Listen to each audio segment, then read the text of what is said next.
Hello, welcome to the new Dr. Michael Explains the Water presentation. This is a more detailed explanation of the water presentation that I did on YouTube a while back that seemed to go viral. I've tried diligently to correct any and all mistakes that I made in that, and I'm trying to more accurately represent all the information. However, I need to clearly state that this is my personal opinion based on my personal research. It is not associated or affiliated with any water ionizer company whatsoever. With that said, let's begin.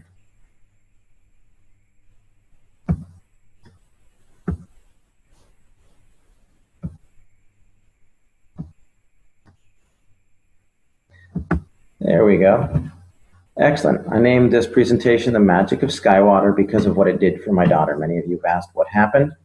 Basically, my daughter Skylar was born back in May of 2009 with a severe case of gastroschisis. She was literally born inside out. Everything that was supposed to be on the inside was the outside. Stomach, liver, pancreas, spleen, small intestine, large intestine, bladder, and right ovary. She went through a period where the biggest complication was known as acute dehydration syndrome. She spent a year at Scottish Rite. She came home after 2 colostomies and a resection of her bowel. When the dehydration would hit, this would be her mid-afternoon one day, and this was her that evening after she'd been revived at the hospital. Basically, the bowel would shut down, and so I became a hydration expert.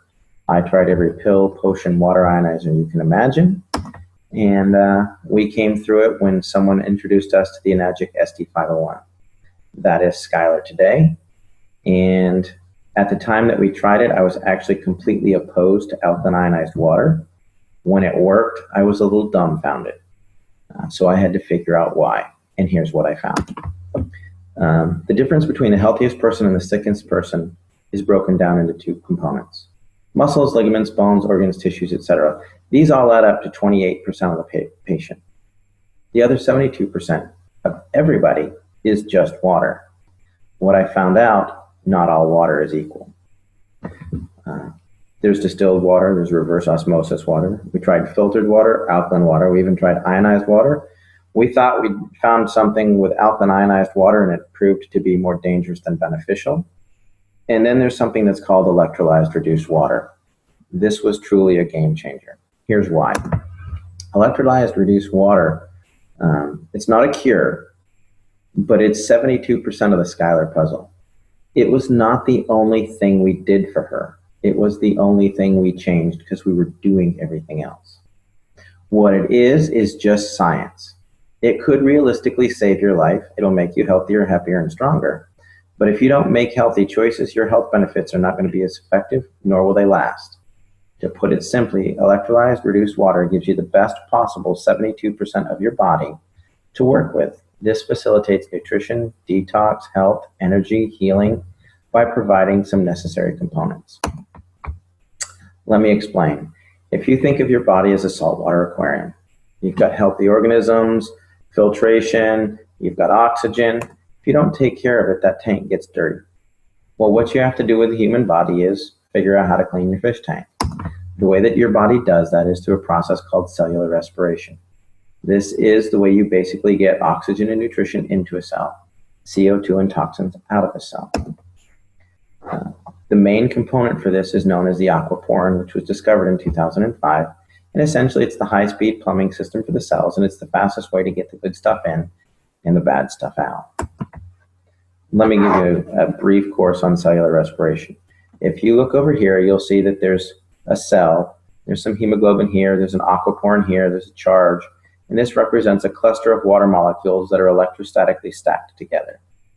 Well, as your cell compresses, it excretes CO2 and toxins. When it pops open, it brings in oxygen and nutrition. When it collapses, it excretes CO2 and toxins. When it opens back up, it brings in oxygen and nutrition. This is called tensegrity. It's the premise by which an MRI works. The click, click, click, click causes the cells to open and close. The computer takes a picture, generates the image. Well, electrolyzed water actually does occur naturally. Everybody say it's an unnatural source. It isn't. It happens when a lightning strike hits a lake or the ocean or something like that, and the charge on the water in that area lasts usually 3 to 4 days. What it does is it disassociates the water molecule. If you look over here, This is a technical term. A lot of people ask me, well, my chemist said it's not possible. That's because your chemist doesn't understand electricity. He's a chemist. He's looking for a chemical means to do it. This is electrical. When you use electricity to burst the bond, you'll take this H2O molecule and you break off a hydroxyl or a hydrogen. Sometimes you break them both off. What that does is it releases molecular hydrogen, active oxygen, hydroxyl ions, which are a free radical scavenger, in a water that's literally restructured for rapid absorption, thus maximizing nutrition and detoxification. It's nothing more fancy than that.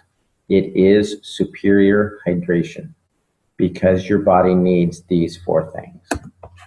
Let me explain. When your body goes to produce energy, you oxidize pyruvate that is then driven across a hydrogen-charged membrane into the Krebs cycle. In the presence of free electrons, you'll produce 32 to 34 ATPs. Then you need hydroxyls to scavenge out all the garbage. That's it. Works on a cellular level. Another thing that's different between electrically changed water and chemically changed water is electrically reduced water is not affected by stomach acid. The pH is a byproduct. When people say, oh, you need pH water, no, they don't. They need water with molecular hydrogen, active oxygen, and hydroxyl anions. Alkaline water is just water with more minerals. It is affected by the chemistry of the stomach. Electrolyzed reduced water is not. Another factor is it's self-limiting. The charge on the water only lasts for 3 or 4 days. Therefore, it's not going to build up in your system. If you have chemically altered water, it will build up in your system. It will affect blood pH because the calcium, magnesium, potassium get stuck there. Currently, I have not found any negative research on PubMed in regards to electrolyzed reduced water. That doesn't mean there isn't any. It means that I couldn't find any. So how does this work? Well, basically they took a lightning strike, put it in some medical grade titanium plates that were dipped in platinum and put it into a machine that's about the size of a coffee pot. And what it does is it takes this big clump of water molecules and zaps it. When it zaps it, it breaks it into smaller groups because it has an electrostatic charge, giving you some free electrons, the molecular hydrogen, active oxygen, and all that. The more charge you hit it with, the more it breaks it down. Here you've got 5 groups of 5 or 6 groups of 4. You could have 2 groups of 12. It just depends on the level of ionization. It's a rather simple process. If you think about this cluster of grapes, if I wanted to put all of these grapes into this bottle, I would rip each piece off and dump it in there. If I tried to cram the whole thing in there, there would be grapes that were rolling around the floor and missed the thing and all that. We want to get in as much as possible. These are not chemically bound molecules of water. If you chemically bind them, they're no longer water. They're not one giant molecule of water. It's a cluster of water molecules that are stacked together because they have a low electrostatic charge, a lot like Rouleau factor in the blood.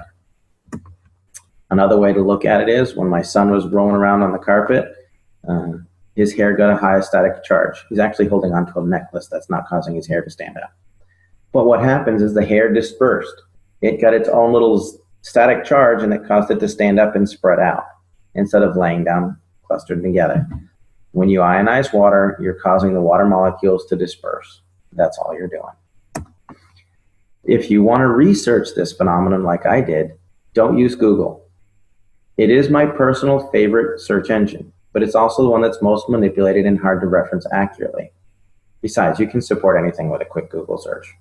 The world was supposed to end several times. Just check Google.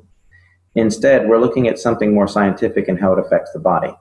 Do clinical research on PubMed, and you'll find that if you look up electrolyzed reduced water or hyphenate electrolyzed reduced water, molecular hydrogen, active oxygen, hydroxyl anions, free radical scavengers, you're going to find what I have found, that there's a lot of research to support this type of water.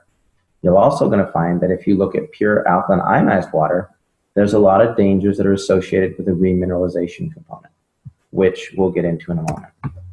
Molecular hydrogen is easily the primary benefit of electrolyzed reduced water. It literally charges the cell membrane of every single cell in the body, increasing its electrochemical potential. That means makes it healthier, able to get good stuff in and bad stuff out. It's also a critical component for the nervous system. There's a vast amount of research on PubMed in molecular hydrogen in Parkinson's, in MS, in autism, things like that. And finally, it works as a powerful antioxidant. The next component of the water is it is loaded with active oxygen. Active oxygen is what's required to produce ATP. It's what's driving the Krebs cycle. When you run out of active oxygen, your body starts to shut down because it can't work correctly. It's just like a fire. If you remove the oxygen, it goes out. Finally, there's the antioxidant and free radical scavenger components. Basically, iron in any acidic environment will start to rust. You can leave your tools from your garden outside in the rain and they're going to rust. Well, where do we have iron? We have it in hemoglobin, we talked about during cellular respiration, but we've also got it in the red blood cells. We got it in the brain, the kidneys, the lungs, the lymphatic system, the bones. If it's in an acidic environment, it's going to oxidize, which will create a toxic burden. Your body is designed to be slightly on the alkaline side. Today, we're flush with oxidative and acidic disease processes. The number one acidic disease process we have right now is cancer. It's actually, the prime cause is oxygen deficiency. You can look up Otto Warburg, there's some research on that. Don't Google it, go to PubMed, read the research. Number one acidic disease is hyperketoacidosis, which is basically diabetes. They're now causing autism, diabetes of the brain.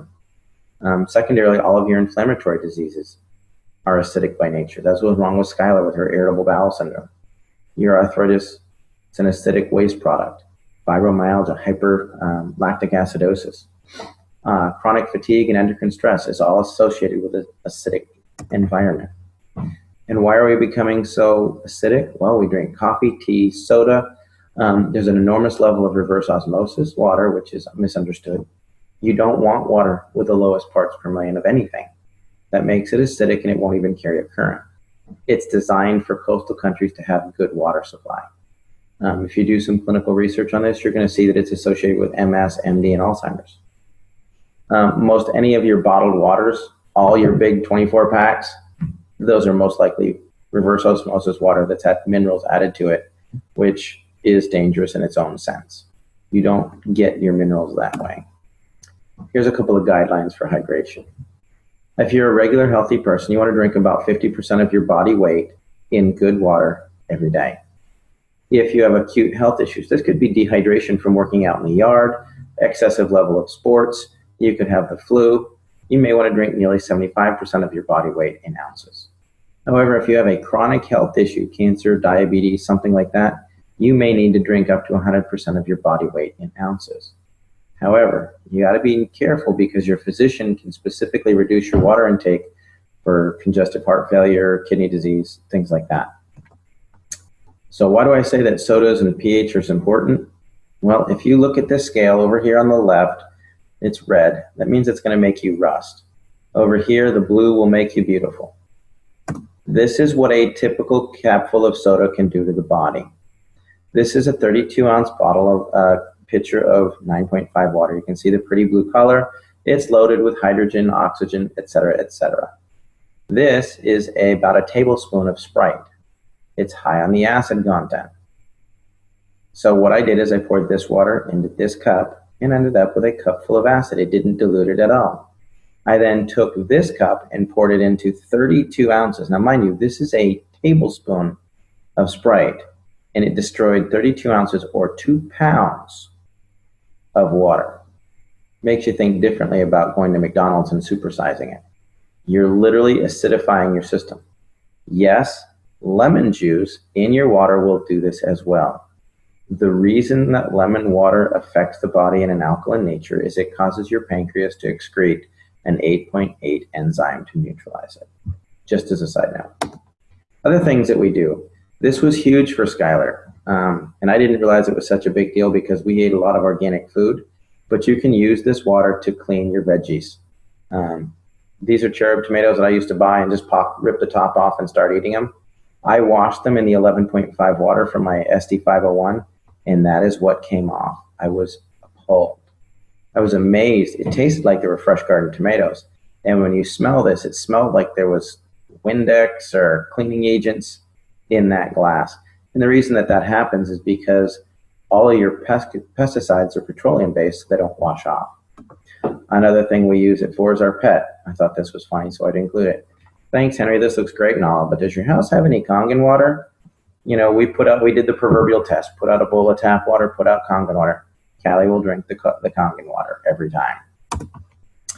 Another thing is the disinfectant aspect of this. This isn't just 2.5 strong acid. Because it has that solution chamber on the side, which 90% of all water ionizers on the market do not have. This machine produces 2.5 electrolyzed hypochlorous acid. The other machines do not. That is very important. Electrolyzed reduced water has been shown to kill MRSA, Kripke staph, E. coli staph, strep, all of that. Even worked on the C. diff. That was a problem with Skylar. None of the other water ionizers that do not have a specific saline solution can produce hypochlorous acid in an FDA-approved level. And let me explain. In 2009, 2 months before Skylar was born, the FDA approved hypochlorous acid. It's a sterilant. It will kill just about anything. They're now starting to use it in all hospitals all over the world and places like that. A lot of physicians are using it, wound care specialists. We've been heavily involved in that because of the miracles we've seen with it. However, electrolyzing regular tap water without the addition of a salt solution does not meet the FDA criteria. As a note, the FDA has not evaluated the SD501 either, to the best of my knowledge. What it has done is there's been a third-party evaluation by ATS Labs where they reran the Sterilox system FDA experiments on live cultured bacteria, and they got complete sterilization that was equivalent to the Sterilox system. Basically, hypochlorous acid occurs naturally in the body because it's produced in the immune system. It's actually the biochemical agent that starts the clotting process, making it ideal for initial wound care, and it destroys bacteria and viruses. Recent studies are actually underway to test this using necrotic wound. I'm working with several physicians and wound care specialists as it pertains specifically to necrotizing fasciitis, gangrene, MRSA, things like that. And the results are really promising. We're not the only one doing this. This is a global thing, and the results are really good. Why I look at the SD501 exclusively, or when I compare the competition, because they all want some information. Number one thing is power supply. Does it have enough energy to do it? There's been a lot of song and dance about the SD501 uses a transformer. It does, but it also has a switch mode power supply to regulate that and a condenser. If it doesn't have a transformer, it can't ramp your 110 watts up to 230 and keep it there. Switch mode goes up and down, up and down, up and down. What this transformer does is it ramps it up, and the switch mode will start to slow it down, but the condenser allows them to work together to keep a nice stable stream of energy. On top of that, you need enough amperage. A half amp to a 1 amp machine is not going to get it done. Doesn't mean it's not a good machine, it just means it's not comparable to the SD501. You need 2 to 3 amps to make it effective. You can ask any electrician. The voltage doesn't really matter, the amperage will kill you. The next component is you need a large quality plates. Most competitor plates are about 53 square centimeters. The Enagic plates are nearly 90 square centimeters each. So if you have one of the competitor machines with 12 plates, they've got like 600 square centimeters. Well, the basic Enagic SD501 has 640 square centimeters. The Kangen 8 has 720 square centimeters. So just because it has more plates doesn't mean the plates are the same size. Next, I look for a liquid saline electrolysis enhancer. That's because it's the only way to produce FDA-approved levels of hypochlorous acid. If you're looking at a competitor's machine with 12 plates and a pH that goes from 1.1 to 12, and it doesn't have a saline solution enhancer, it's not a comparable machine. It will not do the same thing. Yes, it will produce 2.0 pH water, but it will not produce hypochlorous acid which is what you're looking for. Another thing to avoid is anything that says energy saver. When it says energy saver, it means it's underpowered. If it's underpowered, they're going to add in minerals and remineralize it and the necessary minerals for your body. That means it doesn't have enough power to get the job done. If they come in with a super fancy plate pitch, it's plated and it's mesh and it's a hybrid and it does this, you don't need it because solid plates are the most stable plates there are. And yes, they need more power to run effectively. And anytime they say there's a lifetime warranty, there's no such thing. I've bought several machines that I'll explain in other videos. We're getting to do a detailed thing on competition. Basically what they'll do is when they start to have problems, they sell off that brand, that machine to a third party and it voids all the warranties. It happened to me twice. The ST501 was about the 9th machine that I used. And I've kept looking because it may not be the best. I research this regularly, and sure enough, it comes out on top every time. I'm just going to hit this. Basically, when you're looking for power factors, it's watts times amperage times surface area. The ST501 has 358,000 PEUs. A typical 110 watt unit with 268 square centimeters of plate, which is a 5-plate machine and a half amp, is only at 14,000 PEUs, or about 4% of the power, so they have to add minerals. Finally, don't own a machine that you can't clean. I see a lot of line about plates, calcium, and auto cleaning. The Enagic SD501 auto cleans itself every 15 minutes. And they have a manual cleaning cartridge that gets rid of not just the calcium on the plates, but the calcium in the lines. It gets rid of the calcium, the mold and the stuff in the lines and the housings. I've taken apart several machines and they're loaded with mold in the housings, the tubing, but the plates look good. Some of the plates erode on some of the competitors, but that's another thing. In fact, most municipal water supplies are getting worse and worse and worse. And Enagic is staying abreast of this and realizes that they need to have a dedicated team of technicians that can completely clean your machine. If you can't clean your machine, you're most likely going to be drinking mold. That's my opinion. I could be wrong. But the machines that I've taken apart, I found mold in every one of them. And I took care of them according to manufacturer's standards. Here's a couple of plates. This is the size of the plates on my Royal machine. When it stopped working, this is a Jupiter. They look scorched. This was the SD501. These are about 6 years old. I had some corrosion here. This was my microlight. When the company failed to honor the warranty that was lifetime, I took it apart to see what was inside. You can see there's a burn mark here where the plate started to corrode. This is the Jupiter. Actually, if you come back here, you can see this is the mold that I was talking about in the lines and in here. Now these, mind you, were machines that never needed cleaning. These plates don't have any calcium on them. They were accurate. There's no calcium on the plates, but the machine was not clean. There's a reason why everybody compares themselves to the SD501. Basically, it is the industry standard. It's superior maintenance and cleaning. The quality of the plates are unsurpassed. The superiority of the power supply, to the best of my knowledge, it's the only one that uses a transformer and an SMPS and has a condenser. You can literally unplug an SD501 while it's running, and you're going to about another 10 seconds of power out of it. And that's just draining out the condenser that makes sure that the power stays even. It's one of the longest companies in the history of the industry. They have a wider diversity of uses for the water, the types of water it produces. And it's one of the few that actually use an electrolysis solution for hypochlorous acid. If their machine is bragging that they don't use a solution, it doesn't work. You can't use it for sterilization, period. Why I personally feel the ST501 is the best, I tried 8 or more alkaline water ionizers.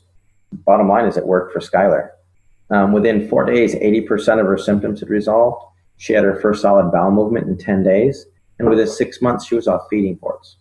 Was it the water? Yeah, because it was the only thing left to try. Did it cure her? No. We were doing a lot of things. Enzymes, probiotics. She was doing her medications. She was doing protein powders, MCT oils, medium chain triglyceride. She was doing all that. But the water was allowing it to get into the cell and the bad stuff to get out. The short answer is it produces 7 types of highly bioavailable water. It is already endorsed by thousands of hospitals and used thousands of doctors and used in hospitals all over the world. The drinking water it creates has high levels of hydrogen, oxygen, and antioxidants. It can also be used for FDA-level disinfecting, cleaning, food prep, and cosmetics. I'm Dr. Michael. If you have a specific question for me, you can email at drmichaelexplains@gmail.com. For more information about electrolyzed reduced water machine that we use for Skylar, please go to skywaterinc.net. Hopefully we'll clarify some stuff, and that should help you people a lot. And if there's anything that I can do, let me know.